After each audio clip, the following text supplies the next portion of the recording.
So as per the NCERT, the first example discussed is the BT cotton. So we all know that that through the biotechnology we have understood that it is possible to transfer a gene of interest into the plant cell, and then the plant cell can be made, because it has been modified, it can be raised through tissue culture into plantlets, and then all the cells in the body of those plantlets will carry the same genetically modified structure, or you can say that crop would become a genetically modified crop.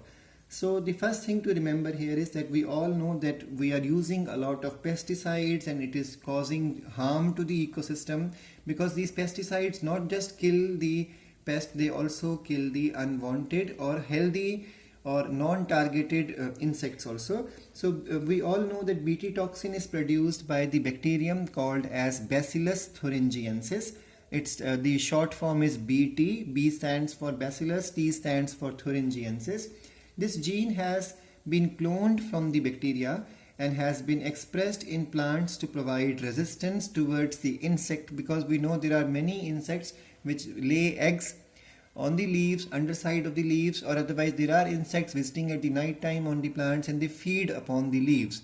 Because leaves are eaten away, the rate of photosynthesis comes down, and this will even cause the health of will also cause the health of the plant or crop to decrease, and thus the production of the crop would be reduced. Second, it is even possible some of the insects will attack the flowers, some of the insects will attack the xylem phloem of the stem, some of them will drill hole into the fruits and spoil the products which we have to sell in the market. So Bt toxin gene has been cloned from the bacteria and has been expressed in the plants to provide resistance to insects without the need of insecticide. So once we modify these plants, it is possible to defend these plants, because through genetic modification we have made them resistant, so the dependence on chemical would be gone. So in effect, creating a biopesticide type of plant. Example Bt cotton, example Bt rice, Bt corn, tomatoes, potatoes, soya beans are there. So let's understand how this whole concept is done.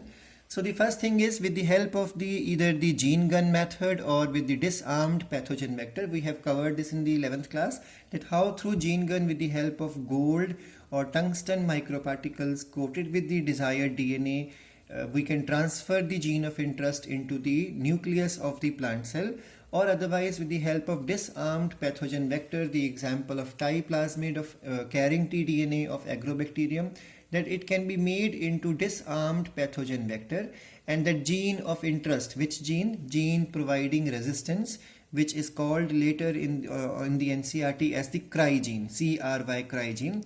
So if that gene can be transferred into a plant cell, then what will happen? This bacterium will not be able to cause tumorous growth, it will be able to cause only introduction of the gene of interest. And once it becomes successful, this plant cell will be now made to undergo tissue culture or micropropagation, and now many new plantlets will be developed, and all these plantlets, all the cells of these plantlets will carry the gene of interest, and thus a new type of expression of phenotype would be possible. So the example explained in NCERT is the Bt cotton. Bt cotton stands for Bacillus Thuringiensis. It's a soil bacterium which produces a protein. Now remember, the protein is called as Cry protein and the gene is also called as Cry, but remember, genes are typed or written in italics, and in the freehand handwriting or otherwise in capitals you may mention the protein. So the protein called is the Cry protein. Remember, Cry protein is produced in inactive form. So that means it remains as a crystalline form, inactive form, and it is called as the protoxin. But remember, once this protein enters the gut means the intestine, or you can say the alimentary canal. So once this chemical enters into the protein, enters into the gut of the gut of the insect larva, it becomes activated because of the alkaline condition present there. So NCERT clearly states that because of the alkaline condition it becomes activated, and once activated it becomes dissolved or solubilized and becomes an active toxin. Now it binds to the surface of the midgut epithelium, and now it develops the pores or holes and causes the cell to swell or even causes the cell to undergo lysis, and finally the death of the insect takes place. So what is the good thing about this concept is the whole plant crop body is rich in this protein. It is in inactive form. Once a few portion of the leaves are eaten by the insect or the larvae of the insect, these chemicals will become activated inside the insect and the insect would die. So some loss of leaf could be there, but the whole plant otherwise has survived. So that's why it's a concept of biopesticide. Now it all depends upon which insect and which plant you are using. So accordingly the choice of gene develops on the crop.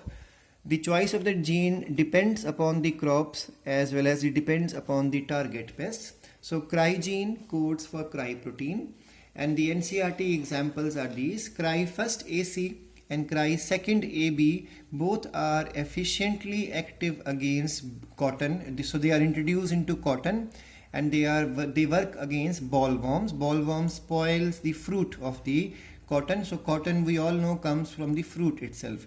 And then we have XI first AB, which has been transferred into the corn. So BT corn carries XI first AB because this chemical is able to defend the plant against the stem borer. There are some insects which drill hole into the stem of the corn and spoils the crop. So the stem borers are not able to infect those corn plants which are BT corn because they have been transferred into the XI first AB gene has been genetically added into it.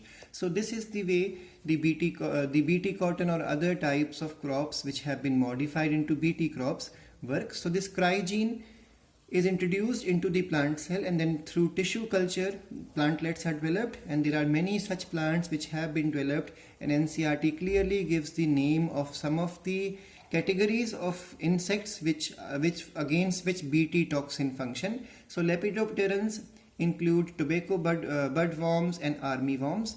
Coleopterans are beetles, and dipterans are those which are able to fly, the flies as well as the insects. So these are the categories of the various insects in which the BT cotton is able to function.